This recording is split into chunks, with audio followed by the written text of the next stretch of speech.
So recently, we've been putting up a few videos about roasting coffee at home. You would have seen maybe this roaster already. If not, go and check out those other videos. They're going to help you really understand how to get a better quality roast. So we just wanted to dive in on how you can build your own bread maker and heat gun coffee roaster. So they are pretty simple. There's not a lot to them, but the result is amazing. So where do we start? Well, what you've got to do is you've got to go to a garage sale and you're going to find yourself a bread maker. Now, this is the Breville. I have no idea the model, but it's a really good one. And the key thing you've got to find is make sure it has a dough setting. Now, you can have a pizza dong setting or a pizza dough setting. So, good old Breville, didn't think they'd have that error there. But, and what that means is it's going to knead the flour normally. So we need that process.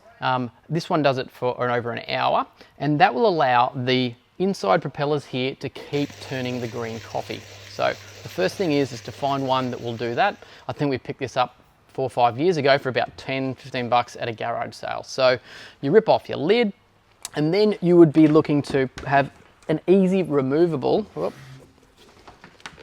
in a container.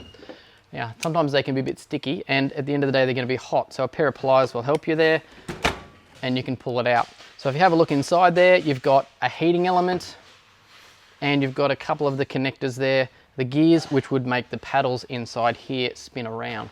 So you can use that element as well to preheat the actual container, or I'm not sure what we're calling that thing, but a container, and that will help you retain a bit of heat in your roasting profile. Now, for us to, again, help the heat, this is a simple fire blanket. We've opened it up, wrapped it around, chucked a few metal wires around, and that helps insulate the heat inside the mixing bowl. So very simple, very easy. Now, you may notice there is a little hole here. So when we pop the mixing bowl back in, we've drilled a hole straight through the side and into the bottom of the bread maker tin. And that allows us to put a probe in. So that probe is long enough to poke straight in the hole and come straight out into the beans. And you'd see that that would be in there giving us the temperature that we need. So pretty simple, very easy. You can do that at home, no special tools required. Now, you have to have some sort of lid that can go on to keep the heat in, otherwise it will escape and you won't have a convection effect happening. We've simply just got some tin sheet here with a couple of pop riveted fittings that you can get from your hardware store. This is just like a fly wire mesh that it's actually the metal product. Make sure you don't get the plastic, and that should catch a bit of the chaff as the heat gun is blowing in this hole into the beans and the chaff hopefully comes out. They do make a bit of mess, but it's certainly a good option. And some sort of handle to be able to lift that off. I don't know where we got the parking sign, but anyway, I'm sure we avoided a parking ticket there. So that sits on top, normally around that way there. And then you have your heat gun. So you need some sort of stand. At the moment, we've just got there you go, one of these handy clamps. We've had to use a camera mount with a bit of good old duct tape there to hold this in the right spot. Now, you need to make sure that your heat gun does have multiple heat settings. This one actually has 3 settings, and it is fan forced as well. Now, if your heat gun allowed you to have a fan speed separate to heat, that would also be amazing. So, don't know what brands do that, but this is the Makita. It's all in one, but having that flexibility could be really handy. Then we've got our way to measure the temperature. So this is a Victor 86B measurer, a multimeter. Now, I know we got this one through the Coffee Snobs website, so I don't know if they're still selling them or not, but it allows the probe to go straight in. I think this is called a K-type probe.